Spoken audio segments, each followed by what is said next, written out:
دوسرا منجن انجینئر علی مرزا کا بکتا ہے علماء دیوبند کے عقیدے. جب پھنسے گا نا یہ پہلے فضول بکواس کرے گا, رفع الیدین پر ان کے پاس کوئی دلیل نہیں ہے, کوئی حدیث صحیح نہیں ہے, کسی نے ترمذی کی حدیث کو صحیح نہیں کہا. جب ہم بات کرنے کے لیے جاتے ہیں کہ ٹھیک ہے جی میں رفع الیدین پر بات کے لیے آ رہا ہوں, بھائی اپنے عقیدوں کو پہلے صحیح ثابت کرو. رفع الیدین کی بحث تو ہم اس سے کریں گے جس کے عقیدے صحیح ہوں گے. کمبخت پھر تو بحث کیوں کر رہا تھا, تو نے ریکارڈ کیوں کروایا؟ یہ تو نے قادیانیوں کے لیے کلپ ریکارڈ کروایا رفع الیدین والا. ایک رفع الیدین پر تو علماء دیوبند کو حنفیوں کو اتنا برا بھلا کہہ رہا ہے, جب وہ جواب دینے پہ آتے ہیں تو کہہ رہے ہیں پہلے کس پہ بات ہوگی؟ عقیدے پہ بات ہوگی. تمہارے تو عقیدے ٹھیک نہیں ہے. جب عقیدے ٹھیک نہیں ہے تو پہلے عقیدوں کی بات کرتا نا. رفع الیدین کو بیچ میں تم نے کیوں گھسیڑا ہے؟ پھر تراویح کی بات لے کر آیا. میں نے کہا بھائی تراویح پر بات کروں گا. نہیں جی پہلے المحند المفند پہ بات ہوگی.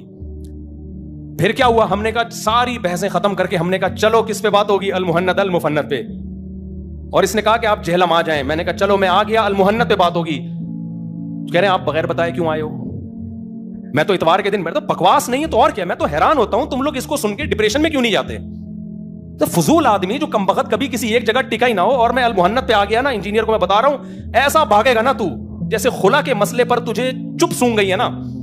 خلا پہ میں نے 1 گھنٹے کا کلپ ریکارڈ کروایا نا, اس کے بعد سے ایسا خاموش ہے اور اتنا بڑا جھوٹ بولا اس شخص نے. اس نے کہا ہے کہ مفتی صاحب نے اپنا نوالا میرے منہ میں ڈالنے کی کوشش کی ہے. میں نے تو یہ دعویٰ کیا ہی نہیں. یار تم صبح و شام پوڈ کاسٹ میں بھی کہہ رہے ہو کہ عورت یک طرفہ خلا لے سکتی ہے, شوہر راضی نہ بھی ہو تو بھی خلا لے سکتی ہے. صبح و شام تمہارے دعوے ہیں, میں نے تمہارے کلپ چلائے, اور تم پھر کس منہ سے کہہ رہے ہو کہ میں نے یہ دعویٰ کیا ہی نہیں ہے. اور کیسے بے شرم لوگ ہیں جو سامنے بیٹھے ہوئے ہیں, وہ کیوں نہیں پوچھتے کہ یار ہم تجھ سے قرآن و سنت سیکھنے کے لیے آتے ہیں. مفتی صاحب نے 1 گھنٹے کا خلا کا ریکارڈ کروایا, تو اس کا ترجمہ تو نے غلط کیوں کیا آیت کا, اس کا تو پہلے جواب دینا, پھر ہم تجھے آگے چلنے دیں گے. اور یہ تو نے کیسے زنا کے اڈے کھول دیے کہ جب چاہے عورت کو طلاق دے سکتا ہے, اگرچہ گناہ ہوگا لیکن دے سکتا ہے. یہ کیسے تو نے کہہ دیا؟ اب اس کا جواب دینا. اسی طرح سے ریکارڈ کروانا جیسے مفتی صاحب نے ریکارڈ کروایا. سامنے بیٹھے ہوئے بھی جیسے قرآن کہتے ہیں نا ضعف الطالب والمطلوب, جو بتوں کی پوجا کرتے ہیں وہ بھی کمزور لچڑ, اور وہ بت بھی کیا ہے؟ کمزور اور لچڑ. جو سامنے بیٹھے ہوئے ہیں وہ بھی اندھے مقلد, اور یہ بھی اندھا آدمی ہے. تو پیندرے بدلنے کا ماسٹر ہے. جب کسی مسئلے کا جواب دو پہلے ہی اس پہ بحث ہوگی. پھر ہم گئے نا جہلم, ساری دنیا کو پتا ہے. تمہاری دعوت پہ کیا تھا میں, تمہارے کلپ لوگوں نے تمہیں غیرت دلانے کے لیے چلائے کہ مفتی صاحب کی کرامت ہوگی, کبھی بھی نہیں آئیں گے. پھر مجھے پتا تھا یہ بہت شرارتی ہے, بہت ہوشیار آدمی ہے, یہ موقع بھاگنے کا تلاش کرے گا, اس لیے میں نے جہلم جاتی اس کے گھر نہیں پہنچ گیا. میں گھر چلا جاتا, کہتا میں تو نانی کے گیا ہوں. یہ کرنا تھا اس انسان نے. یہ کہتا میں تو پھپھو کا گیا ہوں, مجھے کیا پتا تھا. اس لیے میں نے جا کے ریکارڈ کروایا. میں نے کہا 48 آورز میں آپ پازیٹیو رسپانس دیکھ دیں کہ میں بیٹھنے کے لیے تیار ہوں. آپ ٹائم بتا دیں, دن بتا دیں, اگلا ہفتہ ہوگا, 4 دن کے بعد ہوگا.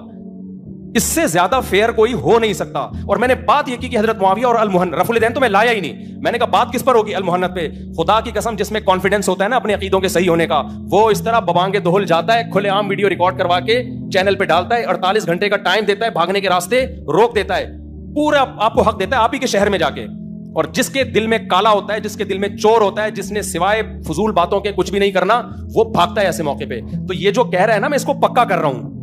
یہ جو بار بار کہہ رہے ہیں نا خلا ولا نہیں, یہ تو فروئی مسائل ہیں, رفع الیدین نہیں, تو میں المحند پہ میں اس کو لڑکے مجھے کہہ رہے ریکارڈ کروا دو. میں نے کہا اس کو خوب پکا ہونے دو پہلے, بار بار اس کے منہ سے کہلواؤں گا المحند, اس کے بعد میں المحند پہ تجھے تو ذلیل کرنے والا ہوں نا, تو قوم کو منہ دکھانے کے قابل نہیں رہے گا. لیکن تیرے سامنے جو قوم بیٹھتی ہے نا, وہ تجھ سے بھی زیادہ ذلیل ہے.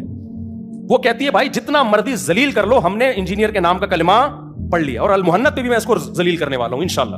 المحند پہ تو ہم جب گئے تھے نا جہلم, تو پورا رجسٹر ہمارا تیار تھا, پورے اس کے کلپ نکال کے رکھے ہوئے تھے, پورے عقائد پر جو بھی دلائل ہیں سارے. وہ تو ہمیں تیاری کرنے کی ضرورت ہی نہیں ہے. اس پہ تو میں ٹھک ٹھک اس کی کلپ چلاؤں گا اور دلائل پیش کروں گا, یہ بھاگنے کے قابل نہیں رہے گا. لیکن خلا والے مسئلے پر ہمیں اندازہ ہو گیا کہ اس کے جو فینز ہیں نا, وہ انتہائی درجے کے ڈھیٹ ہیں, انتہائی درجے کے ڈھیٹ ہیں.